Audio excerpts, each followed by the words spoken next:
안녕하세요. 원서 읽는 고양이 제니예요. 오늘은 해리포터 1권 챕터 14 읽어보도록 할게요. 냥! 14. The maneuver to leader the litter back. Quirrell, however, must have been braver than they thought. In the weeks that followed, he did seem to be getting paler and thinner, but it didn't look as though he'd quacked yet. Every time they passed the third floor corridor, Harry, Ron, and Hermione would press their ears to the door to check the Fluffy were still growling inside. Snape was sweeping about in his usual bad temper, which surely meant the stone was still safe. Whenever Professor Quirrell these days, he gave an encouraging sort of smile, and Ron had started telling people off for laughing at Quirrell's start. Hermione, however, had more in her mind than the Philosopher's Stone. She hesitated drawing up with reduction timetables and color coding or no notes. Harry and Ron wouldn't have minded, but she kept nagging them to do the same. Hermione, the exams from ages away. 10 weeks! Hermione stepped. That's not ages, that's like a second to Nicholas Flamel. We're not 600 years old, reminded her. Anyway, what is we studying for? We will learn to know it all. Are you mad? What's the fastest exam to get into the second year? Very important. They shouldn't have gone into months ago. It set into me. Unfortunately, the teachers seem to be thinking along the same lines as Hermione. Homework and the Easter holidays were nearly as much fun as the Christmas ones.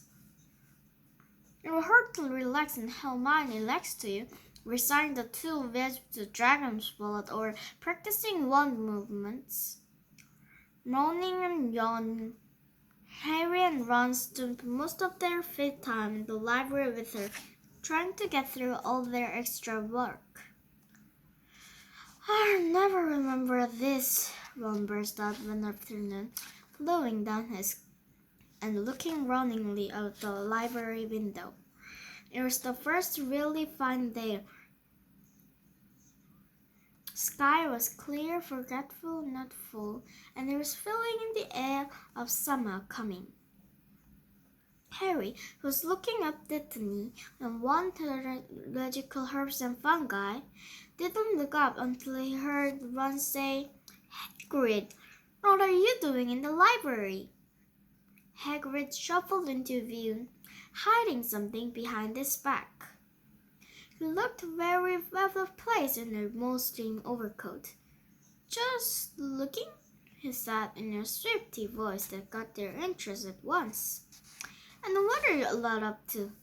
He was suddenly suspicious. You're not still looking for Nicholas Flamel, are you? Oh, we found out who he is ages ago, said Ron impressively. And we know what that guard's guarding. It's a philosopher. Shh! Hagrid looked around quickly to see if anyone was listening. Don't go shouting about it. What's the matter with you? There are few who will ask you for a matter of fact, said Harry, about what's guarding the stone apart from Fluffy. Shh! said Hagrid again. Listen, come and see me later. I'm not promising I'll tell you anything, man, but don't go rabbiting about it in here. Students aren't supposed to know. They'll think I've told you. See you later then, said Harry. Hagrid shuffled off. What was he hiding behind this back? said Hermione thoughtfully. Do you think it had anything to do with the stone? I'm going to see what section it is, said Ron, who had enough from working. He came back a minute later with a pile of books and nibblers and slammed them down on the table. Dragons, he whispered. Hagrid was looking up stuff about dragons. Look at this. Dragon species of Great Britain Iron from Act to Inferno, a Dragon Keeper's Guide. Hagrid's always wanted a dragon. He told me so the first time I ever met him, said Harry. It's against our laws, said Ron. Dragon breeding was outlawed by the Wall of Convention of 1709. Everyone knows that. It's hard to stop muggles noticing us if we're keeping dragons in the back garden. Anyway, you can't tame dragons. It's dangerous. You should see the birds Charlie scared of wild ones in Romania, said Harry. Of course they are, said Ron. Hermione raised green and Harry and glass. A mystery of hers and something I can tell you. I looked. They keep putting the spells on muggles to started them, so it make them forget. So what on earth Hagrid up to? Said Hermione. A minute later, they were surprised to see that all the curtains were closed. Hagrid called, "Who is it?" before he let them in, and then shut the door quickly behind them. It was stifling hot inside. Even though it was such a warm day, there was a blazing fire in the grate. Hagrid made them tea and offered them stoked sandwiches, which they refused. So, we want to do something. Yes, said Harry. There was no point beating about the bush. We were wondering if you could tell us what's guarding the Philosopher's Stone apart from Fluffy. Hagrid frowned at him. Of course I can't. Number one, I don't know myself. Number two, you know too much already, so I wouldn't tell you if I could. That stone's here for a good reason. We're almost done at the Gringotts. I suppose you're all the there alone. With me, Harry would know about Fluffy. Oh, come on, Hagrid. You might not tell us, but you do know. You know everything that goes around here, said Hermione in a warm, flattering voice. Hagrid's beard twitched, and they could tell he was smiling. You knew who were done the guarding, really, Hermione went on. We wondered who Dumbledore had trusted enough to help him, apart from you. Hagrid's chest swelled at this last word. Harry and Ron beamed at Hermione. Well, I don't suppose it could hurt to tell you that. Let's see, he borrowed Fluffy from me, some of the teacher's signatures, Professor Sprout, Professor Flitwick, Professor McGonagall. He took them off in his fingers. Professor Quirrell and Dumbledore himself did something, of course. Hang on, I've forgotten something. Oh yeah, Professor Snape. Snape? Yeah, you're not stealing about that, are you? Look, Snape helped protect the stone. It's not about to steal it. Harry knew Ron and Hermione were thinking the same as he was. If Snape had been in protecting the spoon, it must have been easy to find out how their teachers had guarded it. He probably knew everything except its in Quirrell's spell and how to get past Fluffy. You're the only one who had to spell Fluffy, aren't you, Hagrid? Said Harry anxiously. And you wouldn't tell anyone, would you? Not even one of the teachers? None of all our knows, except me and Dumbledore, said Hagrid proudly. Well, that's something, Harry muttered to the others. Hagrid, can we have a window open? I'm boiling. Can't, Harry, sorry, said Hagrid. Harry noticed and glanced at the fire. Harry looked at it too. Hagrid, what's that? But he already knew it was. In the very heart of the fire, underneath the kettle, was a huge black egg. Ah, said Hagrid, fiddling nervously with his beard. That's, where did you get it, Hagrid? Said Ron, crouching over the fire to get a closer look at the egg. It must have cost you a fortune. Won't it? Said Hagrid. Last night, I was in the village at a fairy drink and going to cards with a stranger, and they tried to get rid of it, honest. Well, what you going to do with it when it hatch? Said Hermione. Well, I've been doing some reading, said Hagrid, pulling a large book from his window. Got this at the library. Dragon breeding for pleasure and profit. Bit of data correspondent all in here. Keep the egg in the fire, 'cause their mothers breed on the sea, and if hatches, fit it on the bucket of brandy and mix with chicken blood every half hour. And see here, how to recognize different eggs. What I got there's no written in big specs. There wear them. He looked very pleased with himself, but Hermione didn't.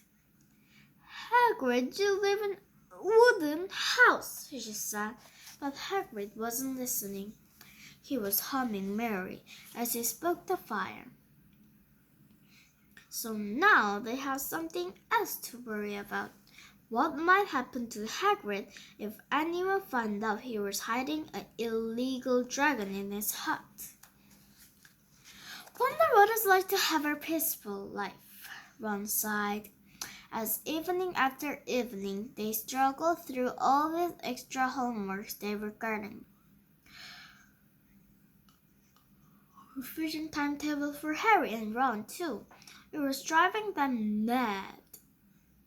Then, one breakfast time, Hedwig brought Harry another book from Harry.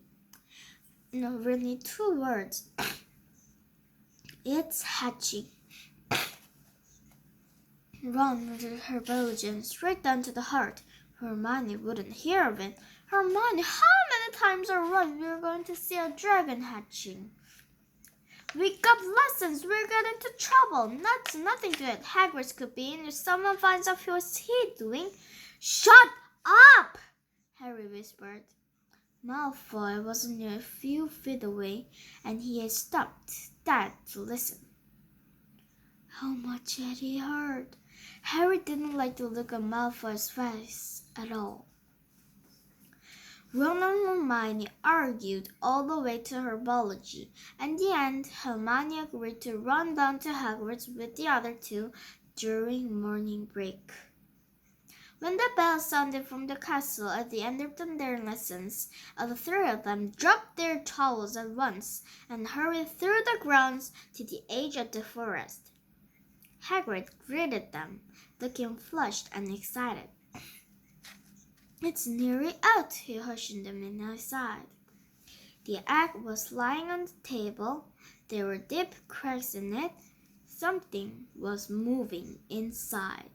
A funny clicking noise was coming from it. They all drew their chairs up to the table and watched with bated breath. All at once, there was a scraping noise and the egg split open. Their baby dragon flopped onto the table. It wasn't exactly pretty. Harry thought it looked like a crumpled black umbrella. Its spiny wings are huge compared to its skinny, jagged body. It had a long snout with wide nostrils, stirs of horn, and bulging orange eyes. It sneezed. A couple of smarts. What of the smell? Isn't he beautiful? Hagrid murmured.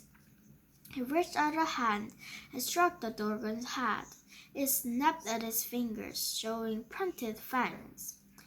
Bless him, look, he knows his money, he said. Hagrid, said Hermione. How fast do Norwegian bats grow, exactly?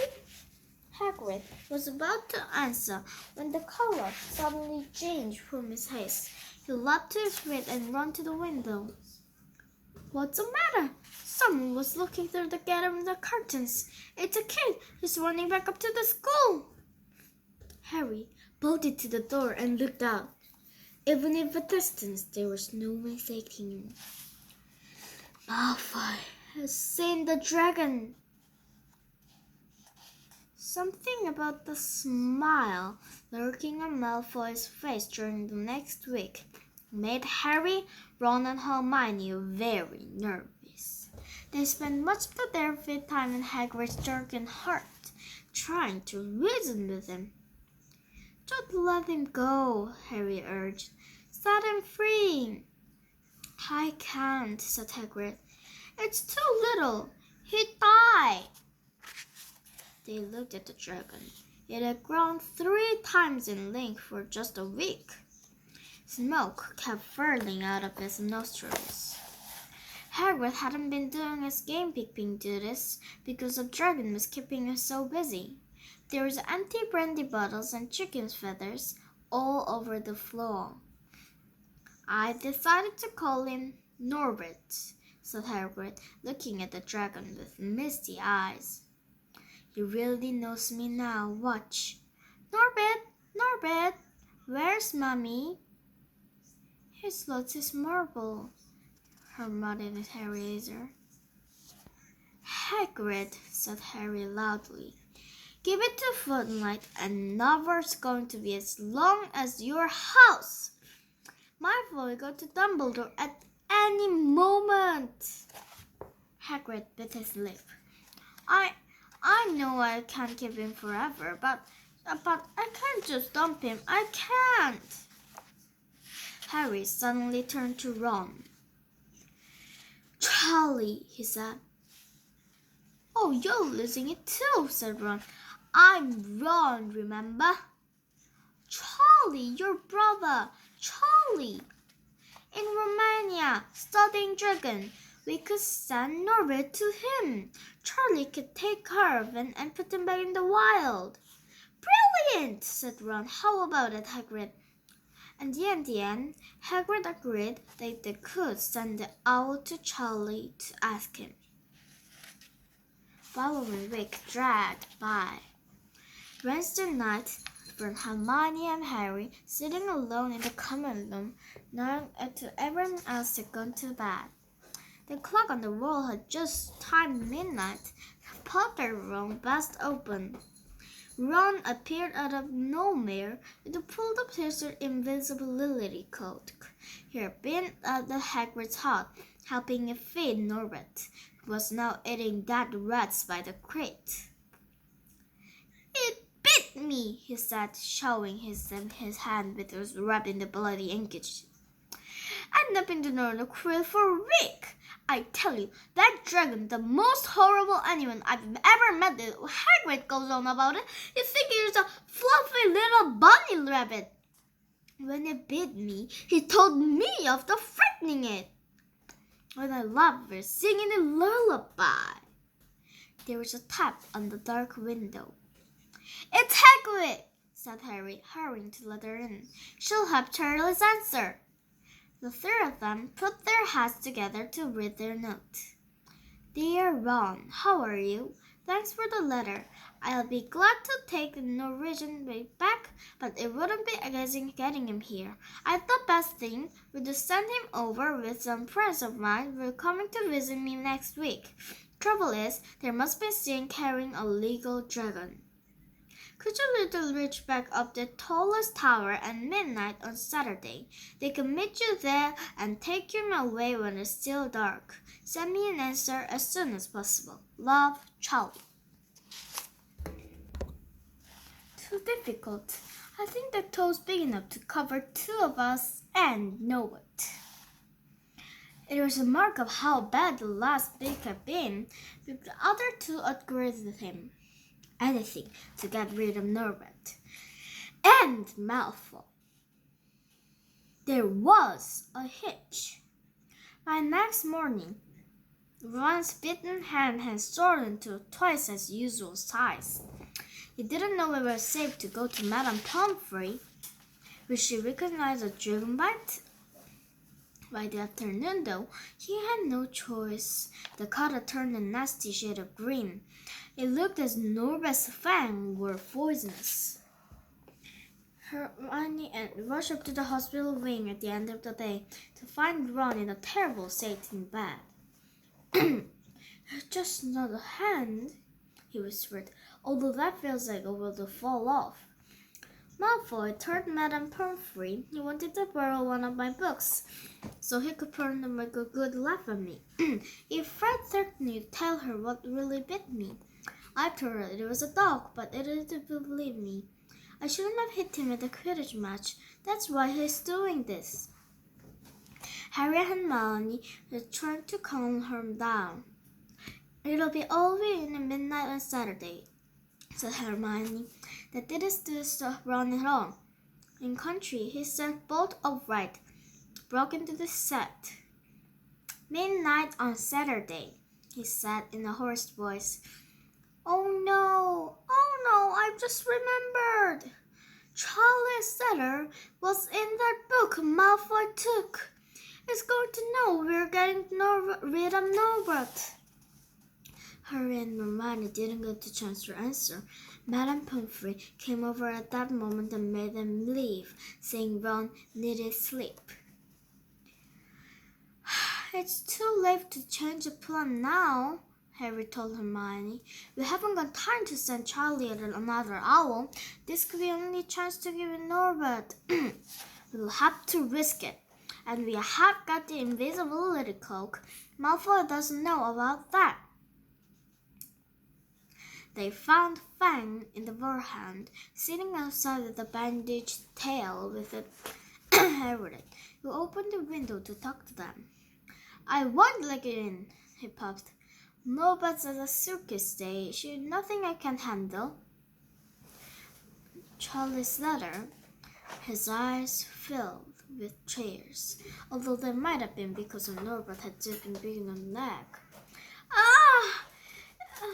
It's all right. Here we go, my boot. Just playing. He's only a baby after all. The baby banged his chair in the wall, making the wimbles rattle. Harry and Hermione walked back to the castle, feeling Saturday couldn't come quickly enough. They would have felt sorry for Hagrid when the time came for to say goodbye to Norbert, but they hadn't been so worried about what they had to do. It was a very dark, cloudy night, and they were a bit late to Robin and Hagrid's heart because they had to make the peeps to get up there with Inches Hall, where they had been playing tennis against the wall.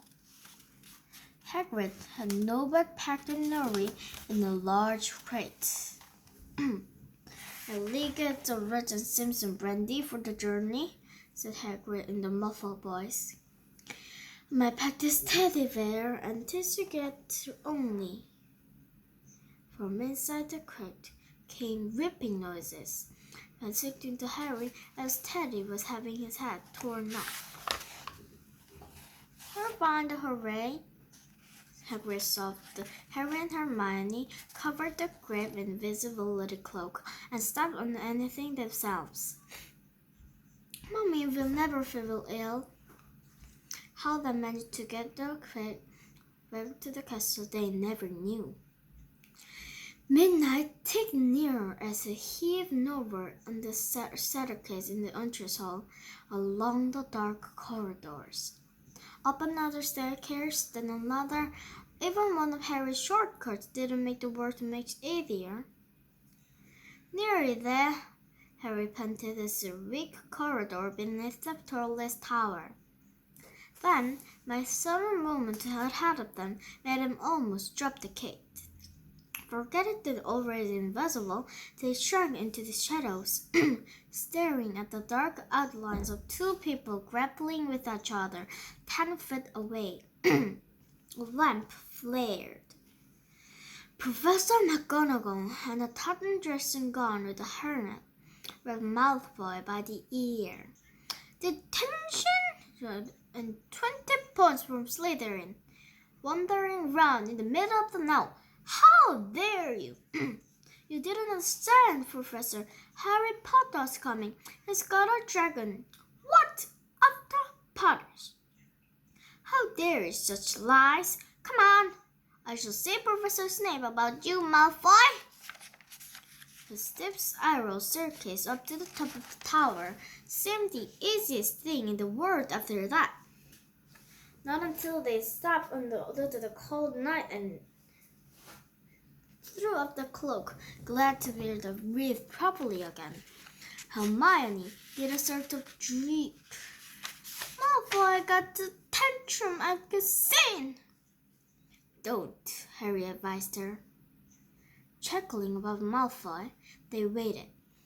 No but flashing about an escape. About 10 minutes later, 4 broomsticks came swooping down out of the darkness. Charles ran daring not. They showed Harry the harness they rigged up to suspend the Norbert between them. They all had been broken Norbert safely into it, but Harry and Hermione shook hands with the others. Harry thanked them very much. At last, Norbert was gone.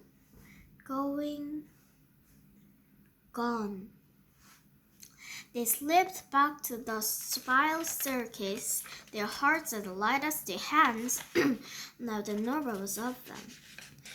No more dragon. Malfoy in detention. What could spoil the happiness? The answer of that was waiting at the foot of the stairs. Step in the corridor, Filch's face loomed suddenly out of the darkness. Well, well, well, he whispered. We are in trouble. He wrapped the invisibility cloak on top of the tower. Thank you for listening. Bye-bye.